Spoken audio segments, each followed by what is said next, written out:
সুপ্রিয় শিক্ষার্থীবৃন্দু, আসসালামু আলাইকুম। 2022 সালের ডিগ্রি পাস সার্টিফিকেট কোর্স তৃতীয় বর্ষ পরীক্ষার যে ফলাফল প্রকাশিত হয়েছে, আপনারা যারা ফেল করেছেন তারা উত্তরপত্র পুনর্মূল্যায়নের জন্য আবেদন করতে পারেন। কিভাবে আবেদন করবেন আমি এই ভিডিওটির মাধ্যমে আপনাদেরকে দেখিয়ে দিব। কথা না বাড়িয়ে চলুন শুরু করা যাক আজকে আমাদের ভিডিও। চ্যানেলটি সাবস্ক্রাইব করুন, পাশে থাকা বেল বাটনটি বাজিয়ে দিন। প্রথমেই স্ক্রিনে যে লিঙ্কটি দেখতে পাচ্ছি, এই লিঙ্কটি আমি আমার ভিডিও ডেসক্রিপশনে দিয়ে দিব। আপনারা এই লিঙ্কটিকে কপি করে নেবেন। আমিও কপি করে নিচ্ছি। কপি করে একটি ব্রাউজার ওপেন করবেন। ব্রাউজারে আমি এখানে পেস্ট করে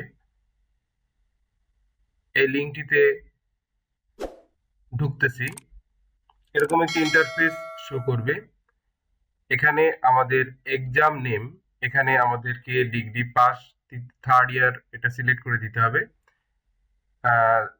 আপনার রেজিস্ট্রেশন নাম্বারটি এখানে দিয়ে দিবেন। রেজিস্ট্রেশন নাম্বারটি সঠিকভাবে এখানে ইনপুট দিবেন, কখনো ভুল করবেন না। আমি আমার ক্যান্ডিডেটের রেজিস্ট্রেশন নাম্বারটি এখানে দিয়ে দিচ্ছি। রেজিস্ট্রেশন নাম্বারটি সঠিকভাবে দিয়ে আমাদেরকে সার্চ অপশনে ক্লিক করতে হবে। আমরা এখন সার্চ অপশনে ক্লিক করি। সার্চ অপশনে ক্লিক করলে ফুল নেমে আমাদের ক্যান্ডিডেটের ফুল নেমটা শো করছে। এখন তার কন্ট্যাক্ট মোবাইল নাম্বারটা এখানে আমাদেরকে দিতে হবে।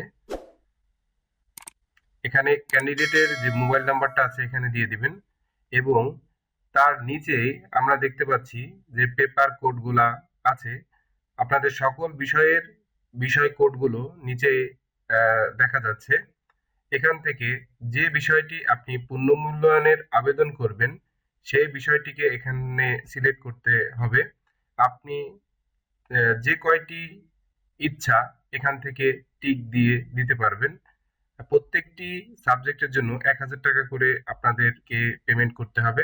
আমি আমার এই শিক্ষার্থীর জন্য একটি সাবজেক্ট পুনর্মূল্যায়নের জন্য সিলেক্ট করে সাবমিট বাটনে ক্লিক করলাম। এখানে দেখাচ্ছে যে পেমেন্ট অ্যামাউন্ট 1000 টাকা। এরকম একটি ইন্টারফেস শো করবে। এখানে আপনি ডাউনলোড পে স্লিপ, আপনারা যারা ব্যাংকের মাধ্যমে পেমেন্ট করবেন তাদের জন্য এই পে স্লিপটি এখান থেকে ডাউনলোড করে নিতে হবে। আমি ডাউনলোড পে স্লিপ বাটনে ক্লিক করি। এরকম একটি পিডিএফ ফাইল ওপেন হবে। পিডিএফ ফাইলটি ওপেন করলে দেখা যাবে যে এরকম একটি পে স্লিপ আপনাদের কাছে শো করবে। এই পে স্লিপটিকে ডাউনলোড করে এটিকে প্রিন্ট করে আপনারা ব্যাংকে নিয়ে পেমেন্ট করতে পারেন। সবচাইতে ভালো আপনারা মোবাইল গেটওয়ের মাধ্যমে পেমেন্ট করবেন।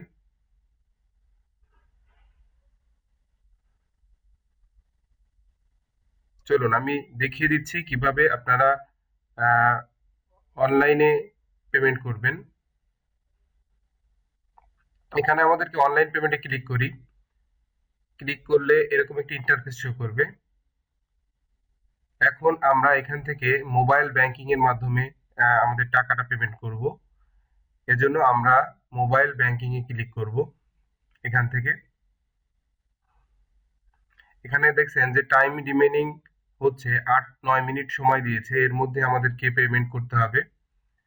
আমরা এখান থেকে মোবাইল ব্যাংকিং এ ক্লিক করি। মোবাইল ব্যাংকিং ক্লিক করলে আপনারা নগদ, রকেট, বিকাশ, উপায় এবং অন্য সকল মাধ্যম দেখতে পাবেন। আমরা রকেটের মাধ্যমে আমাদের টাকাটা পেমেন্ট করবো। যেন রকেট ক্লিক করলাম। এখন এখানে এই গেটওয়ের মাধ্যমে আমাদেরকে রকেটের নাম্বারটা এখান থেকে দিয়ে দিতে হবে। আমি যে রকেট নাম্বার দিয়ে পেমেন্টটি করব সেই রকেট নাম্বারটি এখানে দিয়ে দিচ্ছি। এখন এই রকেট নাম্বারের যে পিন নাম্বারটি আছে 4 ডিজিটের, এই পিন নাম্বারটি এখানে বসিয়ে দিতে হবে। বসিয়ে এখন সাবমিট বাটনে ক্লিক করতে হবে। সাবমিট হ্যাঁ সাবমিট বাটনে ক্লিক করলাম।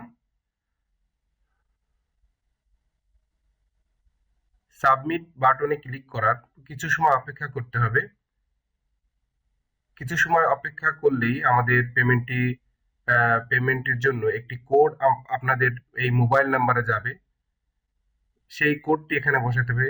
দেখতেছেন যে একটি সিকিউরিটি কোড দেওয়ার জন্য বলতেছে, এটি আপনাদের মোবাইলে মেসেজ আকারে চলে যাবে। আহ, এই রকেট যে নাম্বারটিতে খোলা আছে এই নাম্বারটিতে চলে যাবে। এখানে আপনাদের মেসেজ থেকে সিকিউরিটি কোডটি এখানে বসিয়ে দিবেন। আমিও বসিয়ে দিচ্ছি। এরপরে গো বাটনে ক্লিক করুন। গো বাটনে ক্লিক করলে আমাদের কাজ শেষ। আমাদের পেমেন্টটি সাকসেসফুলি হয়ে যাবে ইনশাআল্লাহ। হ্যাঁ, দেখতে পাচ্ছি যে your payment is successfully received. আমাদের পেমেন্টটি সাকসেসফুলি রিসিভ হয়ে গিয়েছে।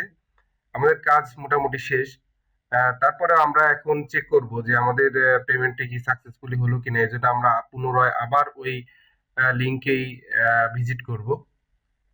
আমাদের পেমেন্টটি সাকসেসফুল হয়েছে কিনা আবার পুনরায় চেক করব। এই লিংকটিতে এসে আবার পুনরায় আপনার রেজিস্ট্রেশন নাম্বার দিয়ে সার্চ করে চেক পেমেন্টে ক্লিক করুন। এখান থেকে আপনার রেজিস্ট্রেশন নাম্বারটি আবার ইনপুট দিন। রেজিস্ট্রেশন নাম্বারটি ইনপুট দিয়ে আপনার ট্রানজ্যাকশন একটা আইডি নিচের দিকে দেখতে পাবেন। ফাইন্ড দিলেই আপনাকে একটা ট্রানজ্যাকশন আইডি নিচে দিয়ে দিবে। ট্রানজ্যাকশন আইডিটি আপনি সিলেক্ট করলেই এই ট্রানজ্যাকশন আইডিটি সিলেক্ট করলেই আপনাদের নাম এবং আপনার payment status paid or non unpaid এখানে শো করবে। এবং আপনারা দেখতে পাচ্ছেন যে পেমেন্ট স্ট্যাটাস এখানে পেইড শো করতেছে।